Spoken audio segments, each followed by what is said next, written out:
After watching Derrick Henry dismantle his team on Sunday, Dallas Cowboys owner Jerry Jones admitted that the franchise couldn't afford to sign the star running back in free agency. Henry, now a member of the Baltimore Ravens, was a dominant force in the Cowboys' 28-25 loss, rushing for 151 yards and 2 touchdowns on 25 carries. Jones' comment came after witnessing his team's defense get run over by a relentless Ravens rushing attack, which totaled 275 yards on the ground. The loss marks the Cowboys' second consecutive defeat, exposing glaring weaknesses in their run defense. Through the first 3 weeks of the season, Dallas has allowed an average of 185.7 rushing yards per game, a staggering statistic for a team once known for its strong defensive front. On Sunday, Baltimore capitalized on those deficiencies, with their run game accounting for nearly 75% of their offensive plays. In addition to Henry's heroics, quarterback Lamar Jackson added 84 rushing yards and a touchdown, with the Ravens leaning heavily on their ground game to overpower the Cowboys.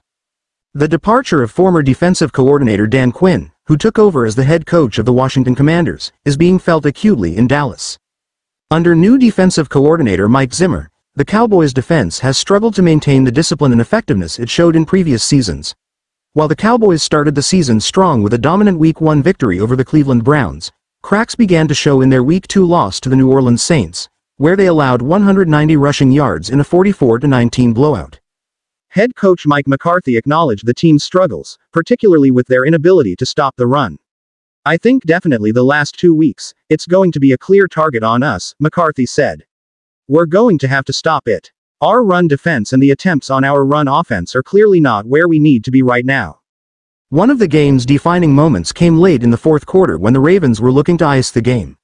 With just 9 yards to go on second down, Lamar Jackson rushed to the left for 10 yards, securing the first down and effectively sealing the victory.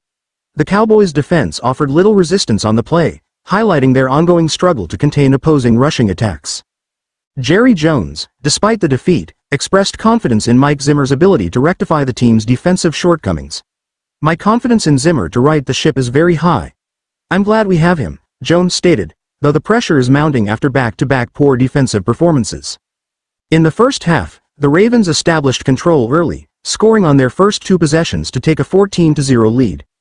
Jackson threw for 161 yards while the Ravens rushed for 111 before halftime, making it clear that Dallas would have trouble containing their dual-threat offense. Once Baltimore got the early lead, Henry took over, executing exactly what the Ravens had envisioned when they signed the 2020 NFL Offensive Player of the Year during the offseason. Henry's presence on the field was a painful reminder for Cowboys fans of what could have been.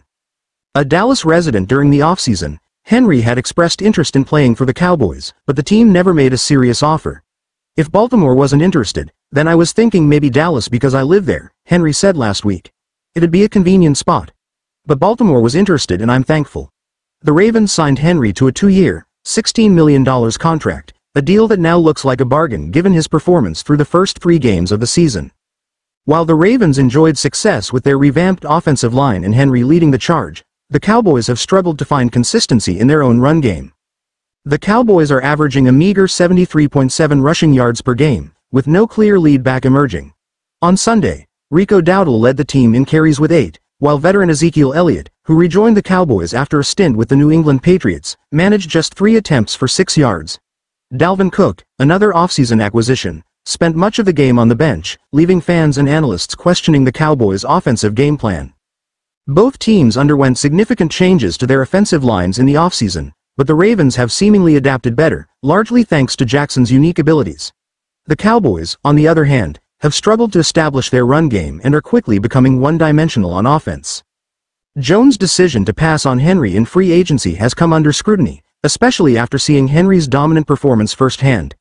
As Dallas searches for answers on both sides of the ball, their next games will be critical in determining whether they can regain the form that led them to a strong Week 1 victory or if their season will continue to spiral.